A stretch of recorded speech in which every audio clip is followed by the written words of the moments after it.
Dans les années 1770, le seigneur de Roquemaure loue l'intégralité de la forteresse jadis royale à des entrepreneurs pour y installer une fonderie. La nouvelle provoque un malaise dans la population qui, dès cette époque, exprime un véritable attachement patrimonial. Sans doute craint-on que les travaux entrepris pour adapter, à minima les lieux, ne défigurent l'ensemble architectural. Cet émoi populaire, partagé par les élites locales, n'a pourtant pas permis à l'édifice de survivre. 2 tours et un pan de mur, appelé mur des péagers, rappellent la puissance d'un édifice que les spécialistes qualifient de plus puissante forteresse des bords du Rhône méridional. Nanti d'une origine fort ancienne, les habitants et les érudits au XVIIIe siècle pensaient qu'il avait des origines romaines. L'ombre de ce château fort hante la ville. Il l'obsède encore. Les nombreuses maquettes réalisées et abritées dans les locaux municipaux attestent de cet intérêt et peut-être de ce regret. Mais que les Roquemaurois se rassurent, rien n'aurait pu sauver cet édifice.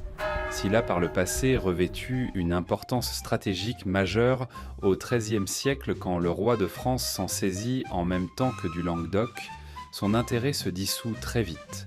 La construction du fort Saint-André et de la forteresse du pont d'Avignon, dont il reste la tour Philippe le Bel, a rendu secondaire la fonction militaire du château de Roquemaure. Incarnation du pouvoir royal dans une ville où le roi rend la justice par l'intermédiaire d'un viguier, la forteresse perd peu à peu les fonctions qu'il avait très probablement accueillies au Moyen-Âge. En effet, à l'époque moderne, la prison royale et la maison du viguier se trouvent dans la ville. À de rares reprises, l'historien observe qu'une prison est utilisée dans la forteresse, mais cela demeure exceptionnel. Cette évolution a sans doute été précipitée par un événement majeur de l'histoire de Roquemaure, le siège de 1590. Cette année-là, le capitaine-gouverneur du château prend le parti de la Ligue catholique contre le futur Henri IV. Il bombarde la ville qui, pour se défendre, accueille les troupes et les canons du sénéchal de Nîmes, qui en retour met, lui aussi, le siège devant le château. Des fortins de bois sont bâtis autour de la forteresse et un siège de plusieurs mois permet de trouver un accord avec le capitaine Blondeau qui finit par sortir, sain et sauf, avec sa famille et ses soldats.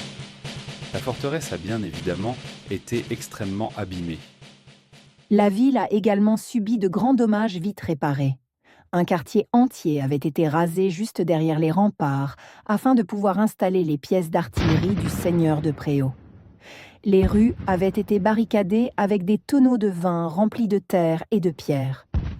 Le siège a ainsi duré plus de 6 mois, avec très certainement de très longues périodes de calme durant lesquelles rien ne se passait.